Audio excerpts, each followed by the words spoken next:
بعد اتنا ادب، خط کا اتنا احترام، تخت سے اٹھے، نیچے بیٹھ گئے، تواضعاً عاشی کے لیے اسلام قبول کر لیا، اور اس کے بعد جوابی خط لکھا، اے حضرت نجاشی رضی اللہ تعالی عنہ کا کیا عشق ہے تمہارا. کہنے لگی اما بعد فقد بلغنی کتابک یا رسول اللہ صلی اللہ علیہ وسلم.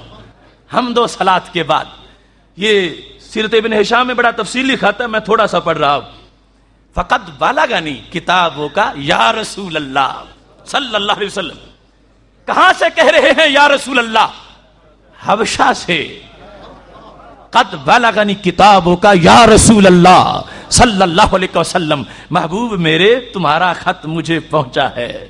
فما ذکرت من امر عیسیٰ، جو تم نے حضرت عیسیٰ علیہ السلام کا ذکر کیا، کیونکہ یہ عیسائی تھے، پہلے عیسائی حکومت تھی، اور جو تم نے محبوب شان بیان کی حضرت عیسیٰ علیہ السلام کی، فورب السماء والارض، مجھے آسمان و زمین کے رب کی قسم ہے، ان عیسیٰ علیہ السلام لا یزید علی ما ذکرت صفروقا.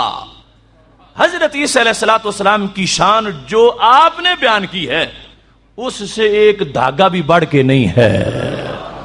صفروق وہ معمولی سا دھاگا جو کھجور کی گٹھلی میں دوسری سائڈ میں ہوتا ہے، اتنا بھی نہیں زائد، آپ نے بالکل مکمل بیان کر دیا ہے.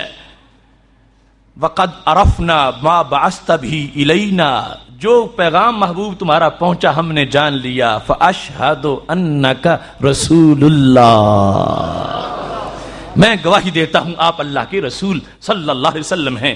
صادقا مصدقا او مصدقا، آپ سچے ہیں اور آپ کی تصدیق کی جا رہی ہے. وقد بایعتک، محبوب میں تمہارا ہو گیا. تم مل گئے تو دولت کونین مل گئی، اٹھتے نہیں ہیں ہاتھ میرے اس دعا کے بعد. قد بایعتک، میں نے یہاں بیٹھے بیعت کر لی. کیسے؟ بایعت ابن عمے کا، تمہارے چچا کے بیٹے جعفر جو یہاں موجود ہیں، میں نے ان کے ہاتھ میں ہاتھ دے دیا ہے. واسلمت علی یدیہ للہ رب العالمین، ان کے ہاتھ پر میں جھک گیا ہوں، میں اللہ کو ماننے والا بن گیا ہوں. اب وہ جان رہے ہیں کہ جب تک آپ کے آنے کے بعد آپ کو نہیں مانا جائے گا تو اللہ کو ماننا بھی ہمیں کوئی فائدہ نہیں دے گا. میں اب اللہ کو مان گیا ہوں، اگرچہ اہل کتاب اور عیسائی پہلے بھی تھے، لیکن اب میں نے رب کو مان لیا ہے. وقد بعثت الیک ابنی، محبوب میرے میں اپنا بیٹا آپ کی خدمت میں بھیج رہا ہوں. وَإِنْ شِئْتَ أَتَيْتُكَ بِنَفْسِي فَعَلْتُ، اگر آپ چاہیں گے وقت ملے گا خود بھی حاضر ہو جاؤں گا. فَإِنِّي أَشْهَدُ أَنَّ مَا تَقُولُ حَقٌّ، میں یہ گواہی دیتا ہوں جو فرماتے ہو سچ فرماتے ہو. والسلام علیک ورحمۃ اللہ وبرکاتہ. یہ عاشق صادق کا خط تھا. سید عالم نور مجسم شفیع معظم صلی اللہ علیہ وسلم نے خط سنا، قبول فرما لیا. مواہب لدنیا میں یہ خط پورا موجود ہے، اور محبوب علیہ الصلوۃ والسلام نے جتنا نوازا حضرت نجاشی رضی اللہ تعالی عنہ کو، جس انداز میں نوازا، وہ ابھی سب کچھ آگے بیان ہونے والا ہے. حضرت عائشہ صدیقہ رضی اللہ تعالی عنہا کہنے لگیں، ابو داؤد شریف میں یہ حدیث شریف موجود ہے، کہتی ہیں لما مات النجاشی، جب حضرت نجاشی رضی اللہ تعالیٰ عنہ کا وصال ہوا، کننا نتحدث انہ لا یزال یرا علی قبرہ نور، ہمیں یہ بتایا جاتا تھا کہ ہر وقت حضرت نجاشی کی قبر پہ نور نظر آتا ہے. حضرت نجاشی رضی اللہ تعالی عنہ رجب میں 9 ہجری میں ان کا وصال ہوا. نسیم الریاض میں اور اس کے علاوہ شفا میں اور باقی کتابوں میں تفصیل سے یہ موجود ہے.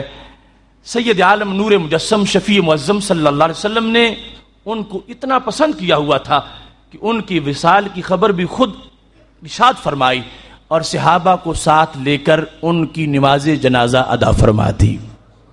چونکہ حدیث میں یہاں پر حبشہ کا بھی ذکر آئے گا تو جغرافیائی طور پر اس کو سمجھنا بھی ضروری ہے. لفظ حبشہ کا اطلاق ایتھوپیا کے ملک پر بھی ہوتا ہے اور وہاں کے ہر باشندے کو بھی حبشہ سے تعبیر کیا جاتا، حبشی کہا جاتا. یہ بر اعظم افریقہ کا مشرقی حصہ ہے. یہ قدیم عیسائی سلطنت تھی.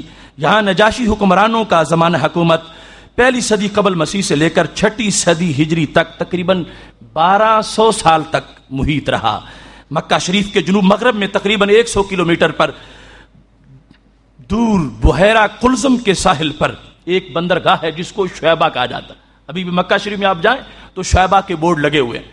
یہ مکہ شریف سے جنوب مغرب کی سائیڈ میں 100 کلومیٹر پر شعیبہ کی بندرگاہ ہے، اور یہ وہ بندرگاہ ہے جہاں سے صحابہ کرام علیہم رضوان کشتی پہ بیٹھ کر اپنے محبوب کے فراق کو برداشت کرتے ہوئے حبشہ روانہ ہو گئے تھے۔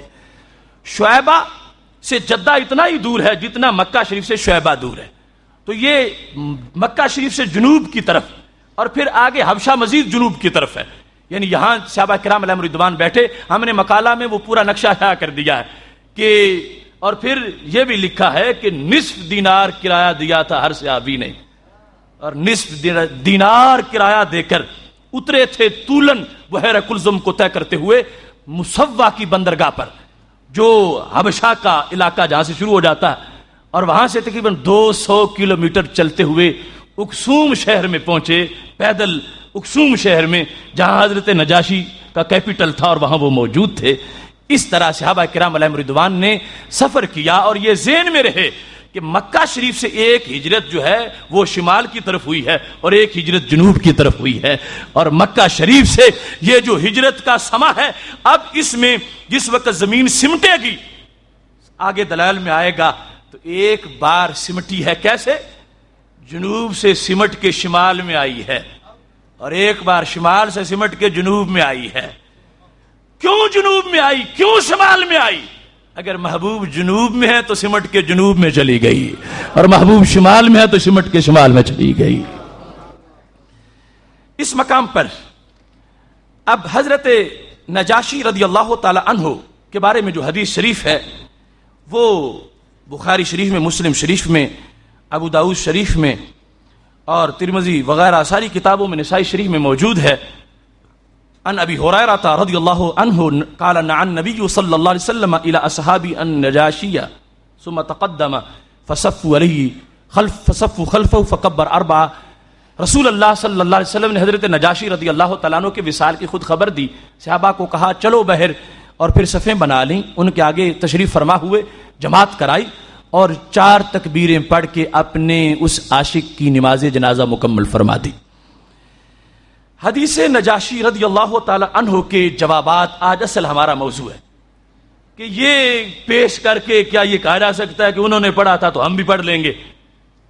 ہم یہ بیان کرنا چاہیں گے اور حوالوں سے بیان کریں گے کہ نہیں، ہر کسی کے یہ بس کا معاملہ نہیں ہے، یہ میرے محبوب علیہ السلام کی شان ہے، جن کی ہتھیلی پہ دنیا رائی کے دانے کی طرح ہو، ان کے لیے کیا حبشہ اور کیا جنت۔ وہ دیکھتے ہیں تو سب کچھ دیکھتے ہیں، انہوں نے کسی کا غائبانہ نہیں پڑھایا، دیکھا ہے پڑھا دیا ہے۔ یہاں پر میں نے مجموعی طور پر 4 جواب دیے ہیں، ہر جواب میں پھر مختلف شکے ہیں، اور چونکہ مجمع عوام کا ہے لیکن میں سمجھتا ہوں ہر ایک شخص کو یقیناً سمجھ آ رہی ہوگی، آواز پہنچ رہی ہوگی، بالخصوص علماء، اور یہ اکابر تو ویسے تشریف فرما ہے انشاءاللہ تصدیق کے لیے، لیکن جو میرے بھائی طالب علم ہیں، خطبہ ہیں، وہ ضرور اس رسالہ کو لے کر ایک جمعہ ضرور پڑھائیں اپنی اپنی مسجد میں، تاکہ پتہ چلے کہ حضرت داتا گنج بخش اجویری رحمہ اللہ تعالیٰ کی دہلیز کا فیضان ہر جگہ تقسیم ہو رہا ہے۔ یہاں پر پہلا جواب یہ ہے کہ لفظ صلاۃ آیا ہے، اور لفظ صلاۃ میں یہ بھی احتمال ہے کہ اس سے مراد نماز جنازہ ہو، اور یہ بھی احتمال ہے کہ اس سے مراد دعا ہو، اور ہم یہ نہیں کہتے کہ یقیناً دعا ہی مراد ہے، لیکن ہم احتمال بیان کر کے مخالف کو یہ بتانا چاہتے ہیں کہ یہ دلیل تو کسی لحاظ سے بھی تمہیں کام نہیں دے سکتی، اذا جاء الاحتمال بطل الاستدلال، یہاں تو باقاعدہ احتمال ہے دعا کا، لہذا یہاں سے تم جنازہ، نماز جنازہ اور غائبانہ اس کو تم ثابت نہیں کر سکو گے۔ اس مقام پر امام علاء الدین ابو بکر بن مسعود کاسانی جو 587 ہجری میں جن کا وصال ہوا، انہوں نے بدائع الصنائع میں یہ لکھا ہے اما حدیث النجاشی فیحتمل انہ دعاء، حدیث نجاشی میں یہ احتمال ہے کہ وہ نبی علیہ السلام نے صحابہ کو ملا کے دعا مانگی تھی، لأن الصلاۃ تذکر ویراد بہ الدعاء، اس واسطے کہ لفظ صلاۃ کا عربی زبان میں ذکر کیا جاتا ہے اور اس سے مراد دعا بھی لیا جاتا ہے۔ ان اللہ وملائکتہ یصلون علی النبی یا ایھا الذین آمنوا صلوا علیہ وسلموا تسلیما، اب لفظ صلاۃ ہے مگر نماز مراد نہیں ہے، دعا مراد ہے۔ ایسے ہی سید عالم نور مجسم شفیع معظم صلی اللہ علیہ وسلم کے بارے میں بخاری شریف کے کتاب الجنائز میں موجود ہے، اور یہ حدیث بڑی غور سے اس کو سننے کی ضرورت ہے۔ عقبہ بن عامر رضی اللہ تعالیٰ عنہ روایت کرتے ہیں ان عقبہ بن عامر ان النبی صلی اللہ علیہ وسلم خرج یوما، میرے محبوب علیہ السلام ایک دن مکہ مدینہ شریف سے باہر نکلے، فصلی علی اہل احد صلاۃ علی المیت، کئی سال گزر چکے تھے تو شہدائے احد کے مزارات پہ تشریف لے گئے اور وہاں جا کے وہ دعا مانگی جو میت کے لیے جنازے میں مانگی جاتی ہے، وہ دعا جا کر مانگ دی۔ اب یہاں پر جو دعا والا لفظ ہے نا، علامہ احمد بن محمد کستلانی کہتے ہیں اما ھذہ الصلاۃ فالمراد بہا الدعاء، اس حدیث میں جو شہداء احد کی قبروں پر جا کر محبوب علیہ الصلوۃ والسلام نے جو صلاۃ ادا کی تو وہ کیا تھی؟ وہ کہتے ہیں فالمراد بہا الدعاء، اس سے مراد دعا ہے، ولیس المراد بہا صلاۃ الجنازہ المحودہ، اس سے مراد نماز جنازہ نہیں ہے۔ اب وہاں پر بھی لفظ صلاۃ آیا ہے کہ محبوب علیہ الصلوۃ والسلام شہداء احد کے مزارات پر تشریف لے گئے اور کیا کیا؟ صلی علی اہل احد صلاتہ علی المیت، وہی الفاظ پڑھے جو میت کے لیے پڑھے جاتے ہیں۔ امام نووی کہنے لگے اس مقام پر جو لفظ صلاۃ ہے اس سے مراد دعا ہے، اس واسطے یہ باقاعدہ احتمال ہے کہ یہاں پر بھی دعا ہی مراد ہو، اور تکبیریں دعا میں بھی ہو سکتی ہیں، جیسے مسلم شریف میں موجود ہے کبر رسول اللہ صلی اللہ علیہ وسلم فکبرنا، ایک شخص کو دفن کرنے کے بعد نبی علیہ السلام نے